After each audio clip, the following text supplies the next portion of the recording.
Bisa Pak, insya Allah bisa dengan izin Allah. Caranya gimana?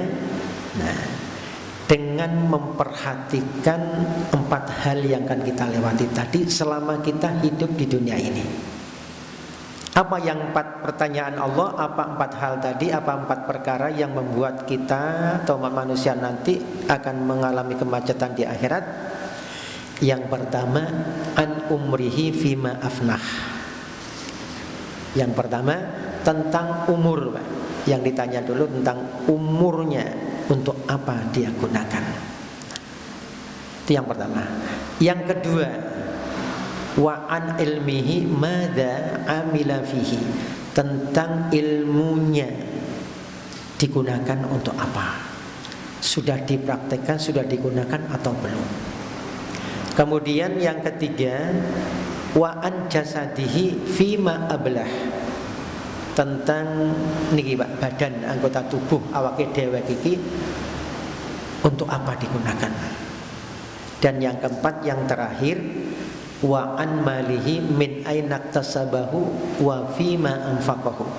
Ini ku tentang hartanya, dari mana dia peroleh dan untuk apa dia gunakan.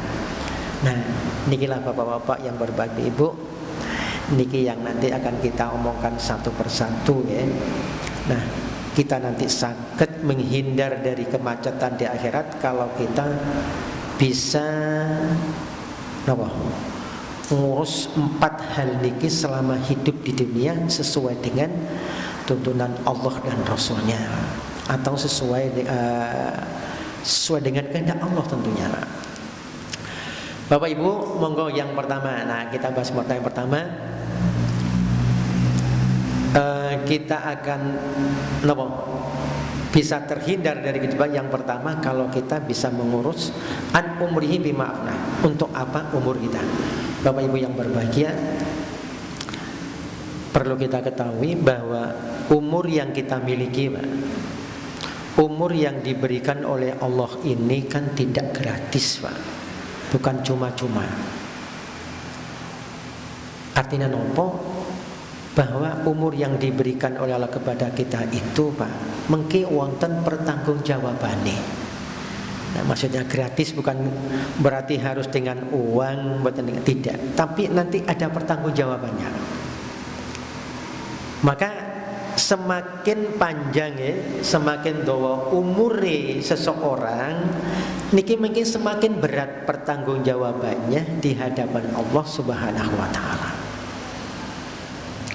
Semakin dawa maka semakin berat, Pak. Semakin panjang pula urusannya dengan Allah.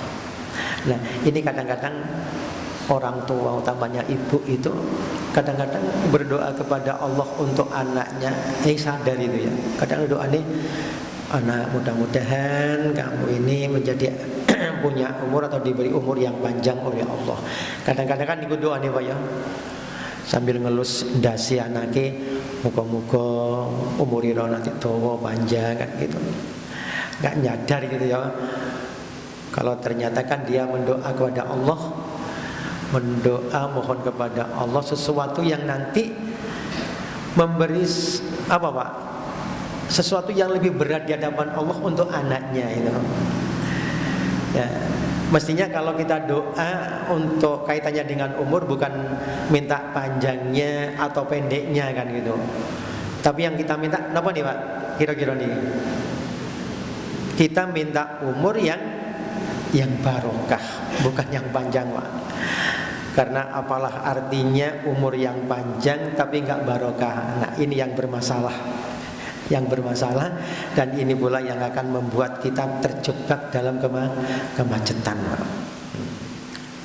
Nah, Bapak Ibu yang berbahagia, lantas umur yang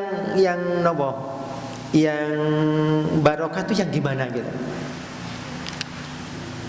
Umur yang barokah, namanya mawon barokah. Barokah niku kan sebuah kebaikan, menambah kebaikan. Berarti umur yang barokah itu adalah umur yang melahirkan kebaikan-kebaikan, umur yang selalu mendatangkan kebaikan.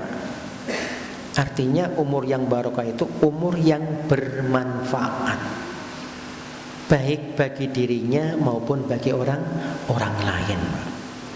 Nah, jadi kadang jaluk umur ojo ang dawa to.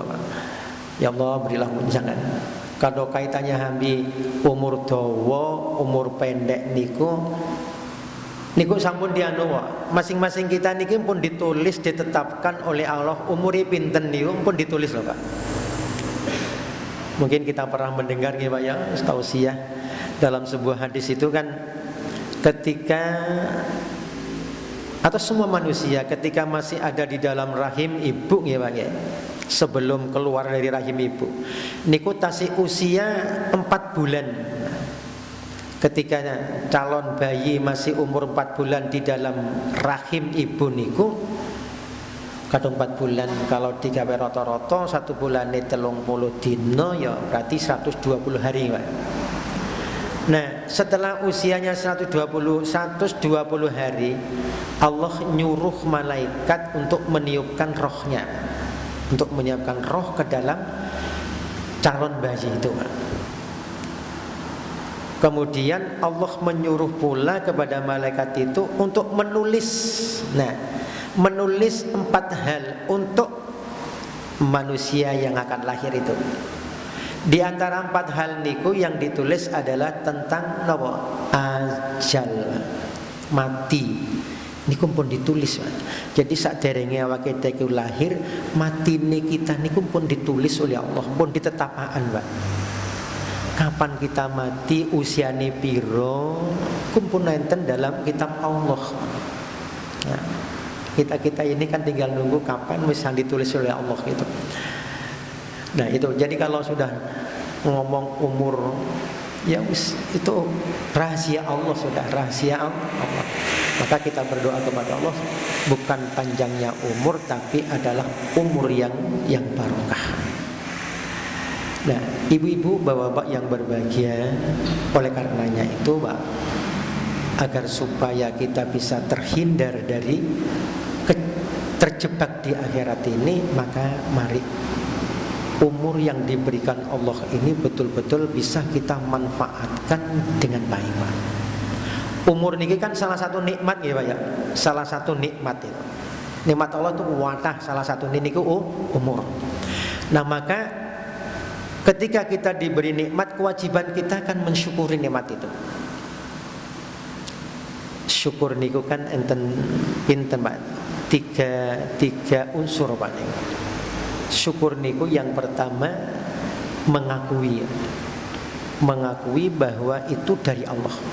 Apa yang kita peroleh itu nikmat dari Allah. Hati kita mengakui. Kemudian baru diucapkan dengan lisan kita. Alhamdulillah. Segala puji syukur bagi Allah. Lisan. Yang ketiga baru kita mempergunakan nikmat itu sesuai dengan kehendak yang memberi. Gampangnya mempergunakan nikmat itu untuk ibadah. Nah maka ketika kita diberi umur ini, bagaimana kita ini bisa mempergunakan nikmat yang berupa umur ini untuk ibadah kepada Allah, untuk ibadah. Ya ibadah niku kan luas pengertiannya Pak. Baik ibadah itu ada hubungan dengan Allah maupun manusia. Nah, maka bapak-bapak, ibu-ibu, mari Pak, yang satu ini betul-betul kita perhatikan dengan baik Pak. Jadi gimana caranya? Ketika kita bangun tidur, berarti itu Allah membangunkan Pak. Ketika kita bangun tidur sebelum subuh kita dibangunkan oleh Allah, itu kan berarti Allah memberikan umur lagi Pak. Memberikan kesempatan lagi kepada kita untuk hidup pada hari itu. Untuk hari besok kita nggak tahu. Nah maka ketika diberi nikmat itu, mari Pak, kesempatan umur yang diberikan Allah untuk ibadah yang dimulai ketika itu Pak, kita mengucapkan syukur kepada Allah, lalu kita lakukanlah kemudian ibadah kepada Allah. Maka caranya ngeten Pak. Niki bahkan niki salah satu obat Pak, salah satu obat kesehatan, sehat jasmani dan rohani. Ini yang selalu dilakukan Rasul setiap hari, Pak.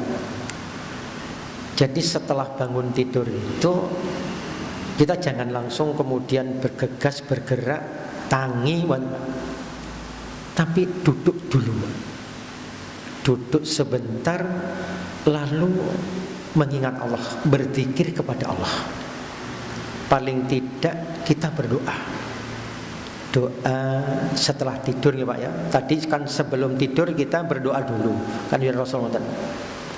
Sebelum tidur kita berdoa dulu, bismika Allahumma ahya wa bismika amut. Nah nanti bangun tidur itu kembali mengingat Allah. Jadi kita tidur kita nyambung kepada Allah, bangun tidur kita juga nyambung kepada Allah, zikir mengingat Allah.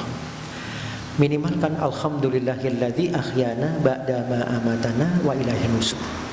Segala puji bagi Allah yang telah menghidupkan dan mematikan, membangunkan saya, kepadanya kami kembali. Kemudian kalau bisa kita tambah zikir yang lain Pak, zikirnya ya seperti biasa, dan dengan subhanallah, alhamdulillah, la ilaha dan lain sebagainya. Nah, setelah dirasakan sudah cukup, baru kita kemudian menuju ke kamar mandi. Mungkin Allah membangunkan kita kan macam-macam Pak. Mungkin lewat apa? Lewat badai kencing, lewat badai berak dan lain sebagainya. Maka ya setelah zikir langsung kita ambil air wudhu. Nah, setelah ambil air wudhu, nah baru kemudian kita melaksanakan sholat. Kalau ketika itu pas pada waktu subuh yang kita laksanakan sholat subuh, apalagi kemudian itu kita laksanakan tadi dengan berjamaah di rumah Allah. Niki salah satu obatnya Rasul, Pak. Salah satu Pak. Maka Rasul niku kan salah seorang hamba Allah yang terkuat Pak. Rasul niku usianya